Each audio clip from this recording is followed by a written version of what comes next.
Hi YouTube Voluntarius. I wanted to talk about the subject of rational discourse, and this is something I've been coming up with, which is the irrationality of rational discourse, uh, at least in the context of trying to convince someone else of your position.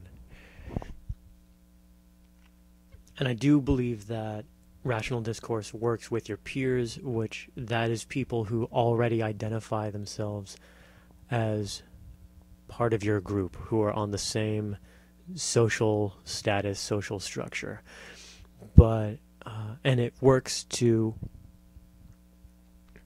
increase the accuracy of the knowledge these peers have. But attempting to convert someone else doesn't seem to work.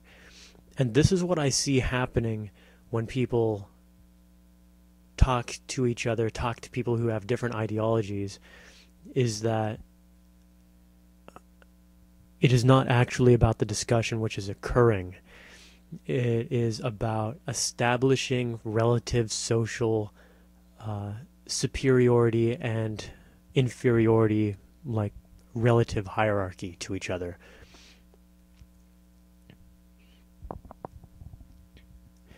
If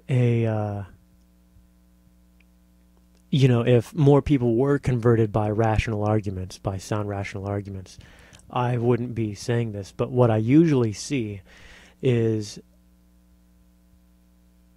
that someone who has a rational argument which is against the norm, that is, they are trying to convert other people with rational arguments, they talk to this person, and generally they're trying to change their mind because they are in a socially lower hierarchy, that they hierarchical class, that is, they are not the peer to this person.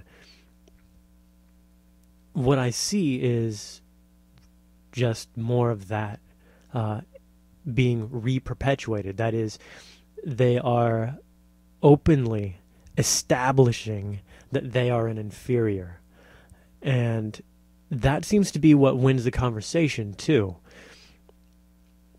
If you look at the comments and you look at who's watching what and who actually is affected by these arguments, I don't see too many people being converted. What I see is a polarization of people into their pre-existing social camps. That is, people who were already statists, who were already in favor of the state, but they just didn't have the words for it, suddenly have more words for it and have a new method of telling their social inferiors that they are inferior. And anarchists, voluntarists, just come up with better ways of declaring that they are being repressed, that they are in a lower social class. But I don't see this actually having a function of ideological conversion.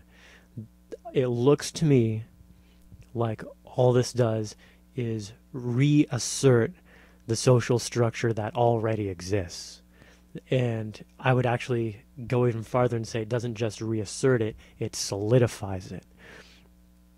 Because as long as there is some sort of ignorance about the social dynamics, then I would say that a person can influence another person outside of it. And specifically that people are influenced by their actions and the actions of people around them.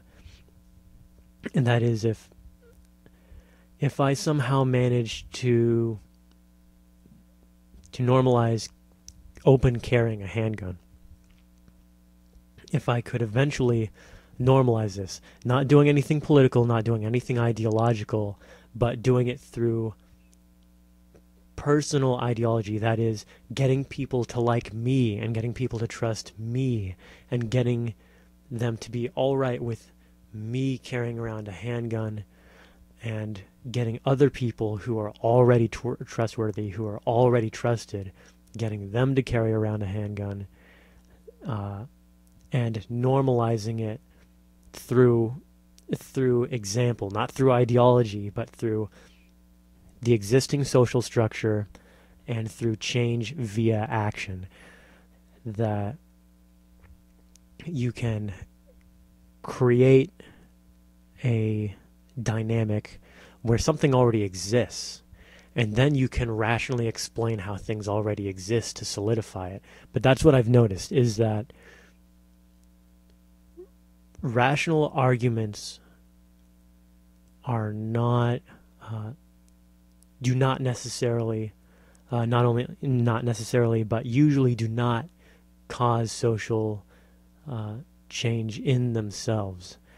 That they only cause change, which is actually that they acknowledge the change that has already happened afterwards. That's really what it is. What I'm seeing on YouTube in debates, when I talk to people, when I look at politics en masse, people are not converting other people.